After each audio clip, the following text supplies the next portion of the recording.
Assalamualaikum warahmatullahi wabarakatuh. Selamat datang di MKMB Biologi. Pada video kali ini kita akan mempelajari materi biologi kelas 10 semester ganjil pada bab yang pertama, yaitu ruang lingkup biologi. Adapun yang akan kita pelajari antara lain, yang pertama ada pengertian biologi, yang kedua ada objek biologi, yang ketiga ada tingkat organisasi kehidupan, kemudian yang keempat ada cabang biologi, dan yang kelima ada peranan atau manfaat biologi.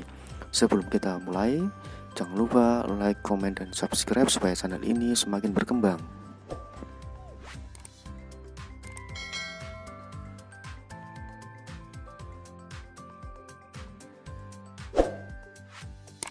Yang pertama adalah pengertian biologi. Biologi secara harfiah berasal dari dua kata, yaitu bios dan logos. Bios yang berarti makhluk hidup dan logos yang berarti ilmu. Jadi secara sederhana biologi dapat kita artikan sebagai ilmu yang mempelajari tentang makhluk hidup atau organisme, baik yang bersifat makroskopis maupun mikroskopis.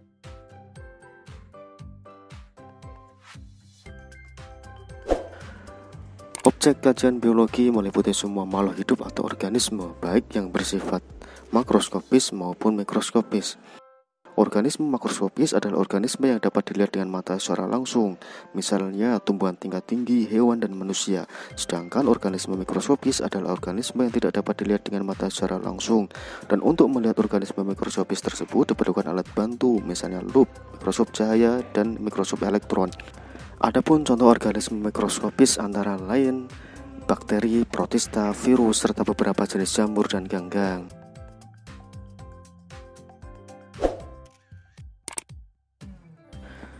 Selanjutnya adalah tingkat organisasi kehidupan. Tingkat organisasi kehidupan merupakan tingkatan yang dimulai dari yang paling sederhana hingga menuju tingkat yang paling kompleks dalam susunan makhluk hidup. Setiap tingkatan organisasi kehidupan memiliki peran yang sangat penting dalam mempelajari biologi. Nah, adapun tingkat organisasi kehidupan di dalam biologi dimulai dari molekul, sel, jaringan, organ, sistem organ, individu, populasi, komunitas, ekosistem, bioma, dan biosfer.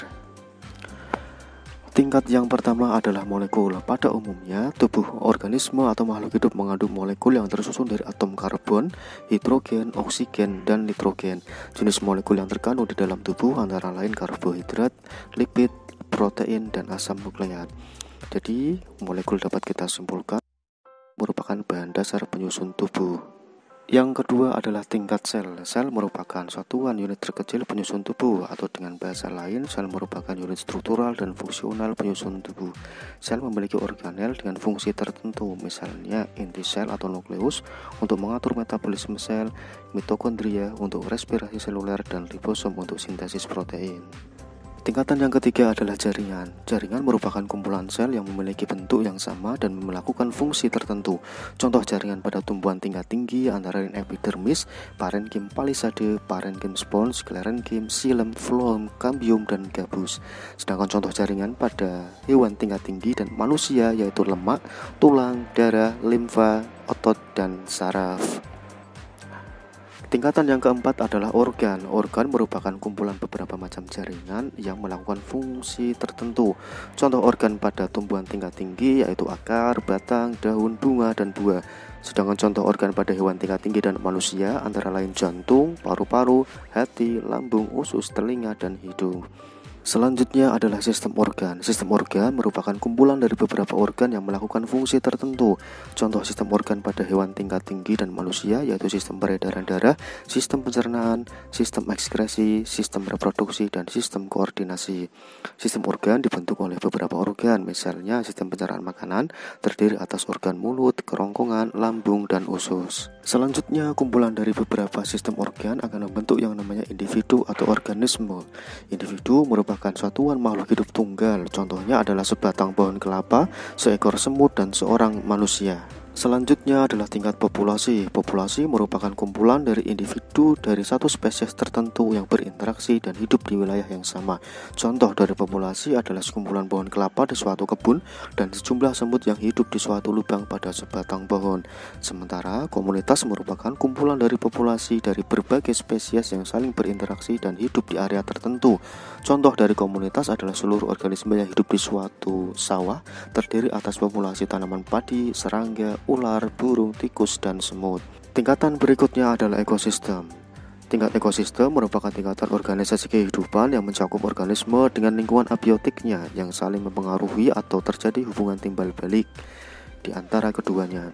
Komponen organisme di dalam ekosistem antara lain komponen biotik dan komponen abiotik. Komponen biotik adalah komponen yang terdiri dari makhluk hidup seperti manusia, hewan, dan tumbuhan, sedangkan komponen abiotik adalah komponen yang terdiri dari benda mati seperti air, udara, angin, cahaya matahari, tanah, dan lain sebagainya. Tingkat selanjutnya adalah bioma. Bioma adalah ekosistem terestrial yang umumnya dipengaruhi oleh iklim regional dan diklasifikasikan berdasarkan vegetasi dominan atau organisme yang dapat beradaptasi dengan lingkungan tertentu. Bioma meliputi daerah yang amat luas dan memiliki ciri vegetasi atau tumbuhan tertentu yang lebih dominan. Di permukaan bumi terdapat 7 macam bioma, yaitu bioma tundra, bioma taiga, bioma gurun, padang rumput, sabana, hutan hujan tropis, dan hutan gugur. Tingkat organisasi kehidupan yang terakhir adalah biosfer. Biosfer merupakan lapisan bumi yang di dalamnya terdapat kehidupan. Bumi yang menjadi tempat kita hidup ini merupakan biosfer. Biosfer memiliki ciri utama yaitu mengandung oksigen yang sangat dibutuhkan untuk menunjang kehidupan organisme.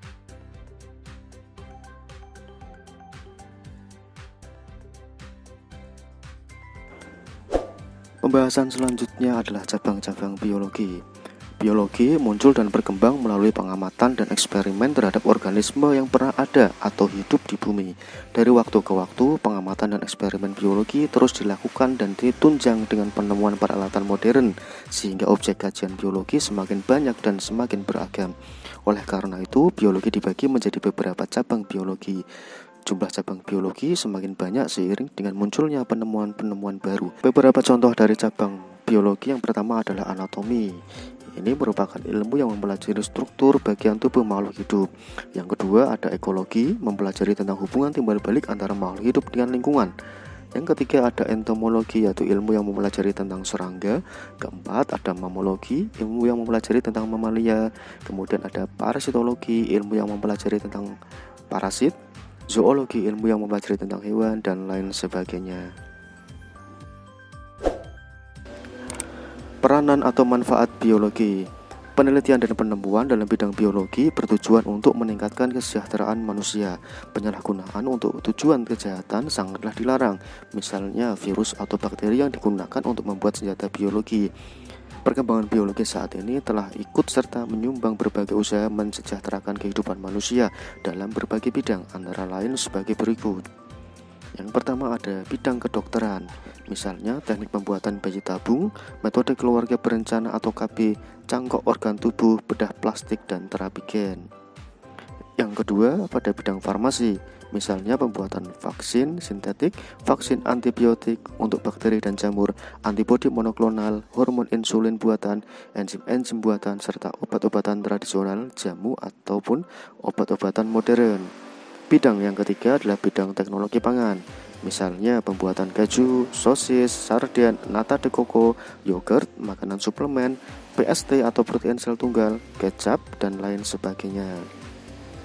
Pada bidang pertanian, pemanfaatan biologi misalnya pada penemuan bibit unggul, tanaman transgenik atau tanaman hasil rekayasa genetik, kultur jaringan, teknologi hidroponik, dan pemandulan. Dengan rekayasa genetik dapat dihasilkan tanaman dengan sifat-sifat yang dikehendaki, misalnya tanaman yang tahan penyakit, tanaman yang tahan terhadap kondisi tanah kering, tanaman yang batangnya tidak mudah roboh, dan tanaman yang mengandung zat tertentu. Bidang kelima adalah peternakan, misalnya kloni untuk hewan, inseminasi buatan atau kawin suntik, ayam petelur tanpa dibuahi pejantan, dan hewan ternak yang bermutu unggul lainnya. Bidang keenam adalah perikanan, misalnya budidaya udang windu, budidaya kerang penghasil mutiara, dan budidaya ikan hias. Bidang industri, misalnya teknik pemisahan logam dan bijinya dengan menggunakan bakteri. Kemudian pemanfaatan pada bidang pengolahan lingkungan hidup, misalnya pengolahan limbah dengan menggunakan mikroorganisme dan menguraikan tumpahan minyak di laut dan plastik dengan bakteri. Tanpa kita sadari, penerapan kajian atau ilmu biologi ada pada kehidupan sehari-hari. Sebagai contoh adalah pada saat kita makan. Maka pada saat makanan masuk, langsung akan dicerna oleh sistem pencernaan kita, sehingga kita bisa mendapatkan energi untuk beraktivitas sehari-hari. Kemudian contoh yang lain adalah pada saat kita sakit, maka kita akan mendatangi dokter untuk meminta resep obat. Kemudian dokter akan memberikan resep sehingga kita dapat mencari obat tersebut di apotek. Nah, penerapan prinsip seperti ini ada pada bidang kedokteran dan juga pada bidang farmasi. Jadi secara tidak langsung biologi erat kaitannya dengan kehidupan kita sehari-hari. Terima kasih, sekian untuk pembahasan ruang lingkup biologi kali ini. Untuk pembahasan berikutnya nanti kita akan bahas mengenai metode ilmiah dan keselamatan kerja di laboratorium. Semoga bermanfaat. Terima kasih. Assalamualaikum warahmatullahi wabarakatuh.